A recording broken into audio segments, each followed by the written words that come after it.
سے دن ہے کوئی ہوتا ہے نا جو بڑا بھائی ہوتا ہے فکر نہیں کرو ابا نہیں تو میں ہاں تھوڑے سر پہ ہاں فکر نہیں کرو اس وقت کس نے سہارا دیا حضرت ابو بکر صدیق نے بہت حوصلے میں سارے صحابہ پریشان ہیں ابو بکر بہت حوصلے میں ہیں تو کہا من عبد محمدن فقد مات جو محمد کو اپنا معبود سمجھتا ہے محمد تو فوت ہو محمد تو اچھا یہ مرنے کا کیا مطلب ہے پتھر بن گئے بے اس وقت ختم ہو گئے نہیں موت کیا ہے روح کا جسم سے جدا ہونا روح کا جسم سے جدا ہونا اس کے بعد مل جائے ایک موت طاری ہو گئی کچھ لوگوں نے سمجھا کہ موت کا یہ معنی بس مر گئے مٹی ہو گئے پتھر ہو گئے ختم ہو گئے کچھ بھی نہیں رہے روح تو مرنے والی چیز ہی نہیں ہے آ جائے تو حرکت شروع ہو گئی نکل گئی تو حرکت بند ہو گئی روح تو زندہ ہی زندہ وہ تو ایک نور کی طاقت ہے خدا کا ایک راز ہے جس کو کوئی سمجھ نہیں سکتا سیدنا جی اکبر نے کہا جو محمد کو پوجتا تھا ان کی عبادت کرتا تھا محمد تو بہت ہو گئے من عبد ربا محمد من عبد ربا محمد من عبد جو محمد کے رب کو پوجتا تھا محمد کے ایک اور بات کا پتہ لگ گیا رب وہ ہے جو محمد کا رب ہے بولو رب کون ہے جو ادھر سے کاٹ کوٹ کے آگے جانا جاتا ہے کوئی نہیں بات ہے بہت سارے لوگ کاٹنا چاہتے ہیں ڈائریکٹ ہونا چاہتے ہیں اللہ کہتا ہے انہوں نے تجھے میری محبت کرائی انہوں نے تجھے میرا طریقہ بتایا میری پہچان کرائی میری عبادت کا طریقہ تو ان کو کاٹنا چاہتا ہے دفع ہو جا باہر یہ تو درمیان میں ہی رہیں گے تو جانا چاہتا چلا جا صدیق اکبر نے کہا من عبد رب محمد فهو یحیی ولا یمیت جو محمد کے رب کو مانتا تھا وہ رب زندہ ہے اس کو کبھی موت نہیں آئے گی حضور مجدد ثانی شیخ احمد سرندی رحمۃ اللہ علیہ فرماتے ہیں کوئی بندہ جتنا چاہے علم پڑھ لے وہ اللہ تعالیٰ کی ذات کی معرفت حاصل نہیں کر سکتا ایک ہی طریقہ ہے رب کی معرفت کا خدا را بعید طور پرستم کے یہاں رب محمد ہم خدا کو ایسا ہی مانتے ہیں کہ خدا ہوا ہے جو محمد کا رب ہے تو اللہ فرماتے ہیں میں تو یہی دعا کرتا ہوں زمین زجاری ہو میری زباں پر محمد محمد خدائے محمد محمد محمد خدائے محمد تو اللہ فرماتا ہے ورفعنا لک ذکرک اے میرے نبی میں نے تیرے ذکر کو ایسے بلند کر دیا ہے کہ مشرقوں مغربوں میں اذانیں ہوتی رہیں گی خطبے ہوتے رہیں گے جمعے ہوتے رہیں گے نمازیں ہوتی رہیں گی تیرا بھی ذکر جاری رہے گا میرا بھی ذکر جاری رہے گا کون ہے بند کرنے والا تو نہیں فرماتے ہیں جب میں معراج میں گیا تو ساتویں آسمان کے اوپر ایک بیت المعمور ہے زمین پر خانہ کعبہ ہے نا بیت اللہ ہے نا وہاں بھی ایک بیت اللہ اس کا نام ہے بیت المعمور وہاں جبریل نے اذان پڑھی تو میں نے سمجھا جبریل خودی شاید محمد کرائیں گے سارے آسمانوں کے فرشتے سب کھڑے ہو گئے اور جبریل امین نے کہا آپ خاکیوں کے بھی امام نوریوں کے بھی امام جیسے نبیوں کو آپ نے امامت کرائی ہے یا رسول اللہ ان کو بھی امامت کرا دیں تو ہمارا نبی وہ ہے جو زمین والوں کا بھی پیشوا ہے آسمان والوں کا بھی پیشوا ہے ان کا مقام رب جانے جبریل کہتا مجھے بھی نہیں پتا آپ کا کیا مقام ہے اب وہ کہتے ہیں ساری زندگی ساتھ رہا مجھے بھی نہیں پتا آپ کا مقام کیا ہے تو اللہ کریم نے اپنے حبیب پاک صلی اللہ علیہ وسلم کے ذکر کو دنیا میں جاری کرنے کے لیے ان لوگوں سے وعدہ لیا جن سے یہ ساری عبادات کی تعلیم و تربیت شروع ہونے والی تھی اور وہ تھے انبیاء اکرام اور انبیاء اکرام کو کہا تم نے دنیا میں جانا ہے محفل سجے گی تو ذکر کس کا ہونا ہے میرا بھی ہوگا میرے حبیب کا بھی ہوگا حضرت عیسیٰ علیہ السلام جو انبیاء کرام کی صف کے آخری رکن ہے سرکار سے پہلے حضرت عیسیٰ علیہ السلام جب تقریر کرتی ہیں تو عیسیٰ علیہ السلام بڑے خوبصورت ہیں، نبی ہوتا ہی خوبصورت ہے، سارے انبیاء بڑے خوبصورت ہیں. دعا کرو اللہ کرے قیامت کے دن سب کو دیکھیں اور انبیاء کے ساتھ مل کے جنت میں جائیں اور نبی پاک صلی اللہ علیہ وسلم کے لوال حمد کے نیچے اٹھیں.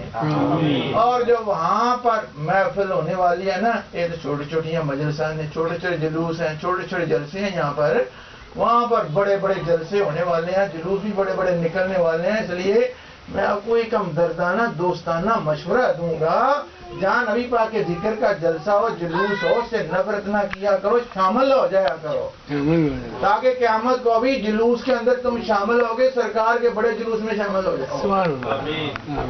یہاں سلام پڑھا کرو تاکہ وہاں جب سرکار سامنے آئے تو سلام پڑھنے کی عادت ہو. تو نبی پاک صلی اللہ علیہ وسلم آپ میدان محشر میں جب آئیں گے تو یہ سارے انبیاء بھی ساتھ ہوں گے. عیسیٰ علیہ السلام بھی نبی سے بڑے خوبصورت ہیں. اور عیسیٰ علیہ السلام تقریر کر رہے ہیں اور محفل کا کیا انداز ہے.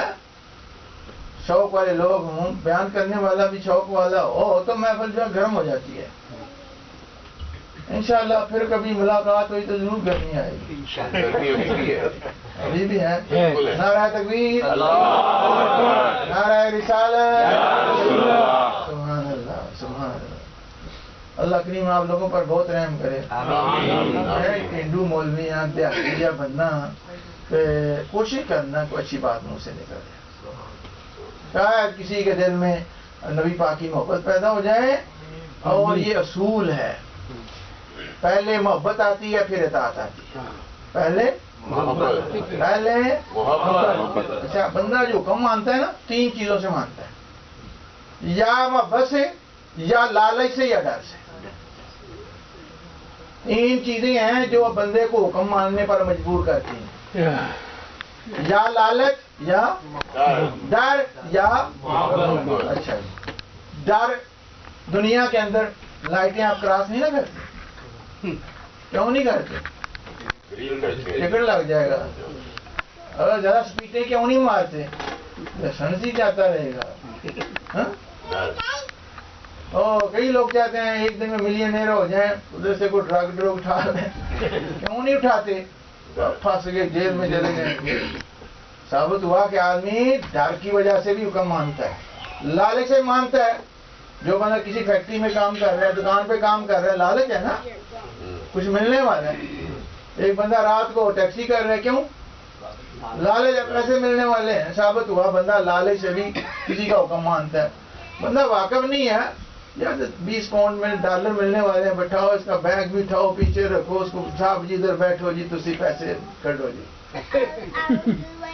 ثابت ہوا کہ انسان یا لالچ سے حکم مانتا ہے یا خوف سے مانتا ہے، لیکن محبت سے بھی مانتا ہے. چھوٹا سا بچہ ہے، کہتا ہے ابو میرے لیے نیکے کے شو لے کے آنا.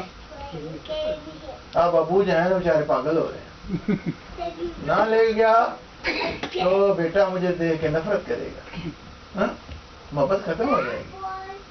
وہ کہتا ہے ابو مجھے فلاں جیکٹ چاہیے، مجھے فلاں ٹافی چاہیے. چھوٹا سا بچہ ہے، وہ کون سی چیز ہے جو تمہیں مجبور کر رہی ہے اس کا حکم ماننے کو؟ ایک محبت ہے جو تمہارے دل میں اس کے لیے ایک محبت پیدا کر دی اللہ تعالیٰ نے. اب یہ ڈر کا ماننا، لالچ کا ماننا، یہ کیا ہے؟ دوزخ کے ڈر سے لوگ مان رہے ہیں، جنت کے لالچ میں لوگ مان رہے ہیں. لیکن اگر خدا کا حکم محبت سے ماننا جائے تو محبت سے ماننا جائے. جو محبت سے مانتے ہیں ولی اللہ بن جاتے ہیں. جو محبت سے مانتے ہیں وہ ولی اللہ بن جاتے ہیں. جو ڈر سے مانتے ہیں اللہ کہتی ہے میں تم جنت نہیں سٹا گا، ایسے نماز ہی نہیں لگی ہے. کوئی کہتا ہے جنت چاہیے، اللہ کہتا ہے ٹھیک ہے جاؤ اڑا کسورا موجاں کرو. خواجہ ابوالحسن خرقانی جس کے مرید نے انڈیا کا سب سے بڑا قلعہ فتح کیا، سومناتھ، نام ان کا ابوالحسن تھا. کہتے ہیں ایک دفعہ مجھے خواب کے اندر فرشتوں نے کہا آؤ تمہیں جنت دکھائیں، ساری جنت دکھائی. پھر خواب میں مجھے اللہ تعالیٰ کے جلوے دکھائے گئے. اللہ تعالیٰ نے پوچھا ابوالحسن تجھے میری جنت میں کون سی چیز پسند ہے؟ کہ یا اللہ میں نے دیکھا ہی نہیں جنت کو، میں نے دیکھا ہی نہیں جنت کیا ہے. کیوں نہیں دیکھا؟ میں جنت کو دیکھنے نہیں جاتا، میں تو تجھے دیکھنا چاہتا ہوں۔ بہت سارے لوگ آپ کی شادیوں میں آتے ہیں نا، کوئی لتاں بھنن آتے ہیں تے کوئی رکابیاں چٹن آتے ہیں تے کوئی وہ بھی آتے جاتے ہیں، نہیں گھر والوں کی خیر ہوے۔ یہ میرے دوست کی پارٹی ہے، میرے دوست کی اولاد کی پارٹی ہے، مجھے ان کی عزت ضروری ہے، مجھے کھانے پینے کے لیے نہیں آیا، ہم کھانے پینے کے لیے نہیں آئے۔ اچھا، سب سے زیادہ اچھا کھانا بھی ان کو ملتا ہے، جگہ بھی ان کو اچھی ملتی ہے، لیکن جو خلوص سے آتے ہیں، اللہ کریم فرماتا ہے جو محبت سے میری بات مانے گا، میرے نبی کی بات مانے گا، اس کو جنت بھی اعلیٰ دیں گے، لیکن میں دل دیکھوں گا کون محبت سے میرا حکم مانتا ہے۔ سبحان اللہ۔ اس لیے دوستو، میں آپ کو آخری پیغام یہی دوں گا، نبی پاک سے محبت، اللہ سے محبت کرو اور ان کے حکم کو سیکھو۔ نبوت کس لیے ہے؟ نبوت کا مقصد کیا ہے؟ نہ ہم اللہ کو دیکھ سکتے ہیں، نہ ہم اللہ سے باتیں کر سکتے ہیں، لیکن چاہتے ہیں ہمیں پتہ چل جائے کہ اللہ کیسے خوش ہے، اللہ کی رضا کس چیز میں ہے۔ تو اللہ تعالیٰ نے اپنے بندوں کی رہنمائی کے لیے انبیاء کو پیدا کیا، اور انبیاء کرام نے آ کے لوگوں کو بتایا ان چیزوں میں اللہ کی رضا ہے۔ اللہ تعالیٰ کی رضا کا طریقہ ہمیں انہوں نے سکھایا کہ خدا کا منشا کیا ہے، خدا چاہتا کیا ہے۔ اس لیے اطاعت اللہ کی جو ہے یہ سیکھنی اسی وقت آپ کر سکتے ہو جب اللہ اس کے رسول سے مخلص ہو کے محبت کرو گے۔ تو یہ جلسہ جو ہے یہ بھی اسی لیے کیا گیا کہ آپ کے دل میں نبی پاک صلی اللہ علیہ وسلم کی محبت پیدا ہو۔ میں ڈاکٹر عثمان صاحب کا بھی مشکور ہوں، اور جنہوں نے میرا اعلان کیا تھا ان کا بھی مشکور ہوں، اور آپ سب کا مشکور ہوں، اور جو اب آپ بھی یہاں پر بیٹھے جس طرح بھی بیٹھے سب کا مشکور ہوں۔ اگر مجھ سے کوئی ایسا لفظ نکلا ہو جو آپ کی محفل کے مطابق نہ ہو، کہ ہم تو دیہاتی لوگ، ہمیں کیا پتہ ہے شہری لوگ کیسے کیسے رہتے ہیں، تو میں آپ سے سوری بھی کروں گا۔ وما علینا الا البلاغ۔ دیہاتی لوگ خالص ہوتے ہیں، آپ خالص ہیں۔